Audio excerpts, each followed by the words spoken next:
Behind me is the birthplace of Jean Moulin, a French resistance fighter you've probably never heard of, but you'll hear about endlessly if you've ever been through the French schooling system. And unlike the French cowardly defense during World War II, there is one project that is fighting the financial surveillance state in a way that the French never did: Monero.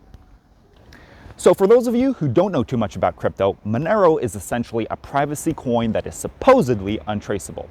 Now, our channel is all about ghosting your wealth and severing the ties between you and your assets, and while we're not Monero experts, we definitely support the project. But our question and our client's question is, how practical is it in real-world scenarios? And in the next few minutes, you'll get as balanced of a take on Monero as you'll get online, since most people making a video on it are either government feds trying to ban it or some dark web privacy enthusiast who's pretty much Mr. Robot. And our stance is in between.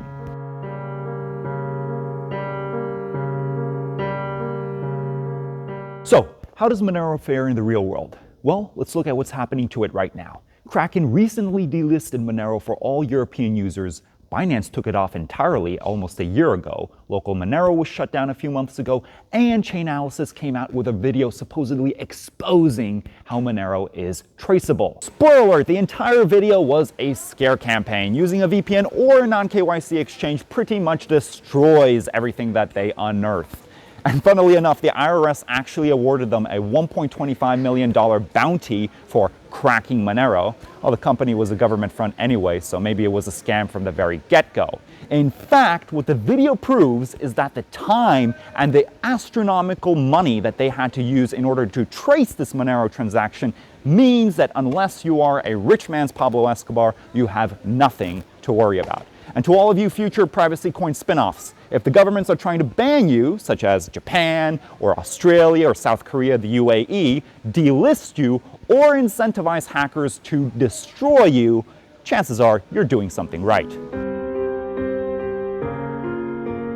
And that's exactly why we think that Monero's future access to the larger public and exchanges is doomed. If the government can't control it, they'll make sure that you can't access it. We believe that in the next year or two, Monero may be delisted from everywhere. And now most advocates, they'll say, well, good, you shouldn't be using centralized exchanges at all. Just use Monero wallets or non-KYC exchanges like TradeOgre. But here's the reality. Unless you live in Monerotopia, this isn't practical. Most suppliers, they don't accept Monero. Your employees, they want their salaries in cash. And your landlord certainly doesn't take anything but fiat. And our clients want to protect and move their wealth, not evangelize Monero. And here's where the major bottleneck appears: moving Monero into and out of fiat. And this issue still hasn't been solved. We have yet to find an OTC dealer willing to accept large amounts of Monero. Right now, for larger amounts, you have to go through non-KYC exchanges and then obfuscate their origin through chain hopping or an atomic swap before cashing out. Without this last step, your funds risk being flagged, since platforms like TradeOgre are on all regulators' watch lists. And look, guys, most people don't want to be privacy purists. They want convenience. That's why the de-Googled phones never really took off, because they were a hassle to integrate with everyday applications and life. And the same problem is with Monero. If in order to use it anonymously, you have to run your own node and master complex OPSEC, most people won't even try. The time, effort, and risk far outweigh the benefits for the average man.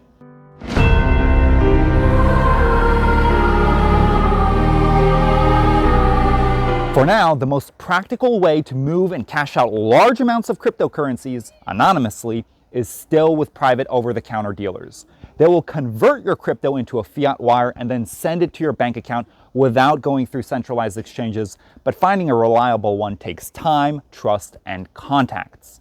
By the way, I believe that Monero's future is extremely bright and its biggest days are yet to come. When people realize just how traceable crypto transactions are and that governments can use blockchain data to come after your wealth retroactively, privacy coins will skyrocket in demand.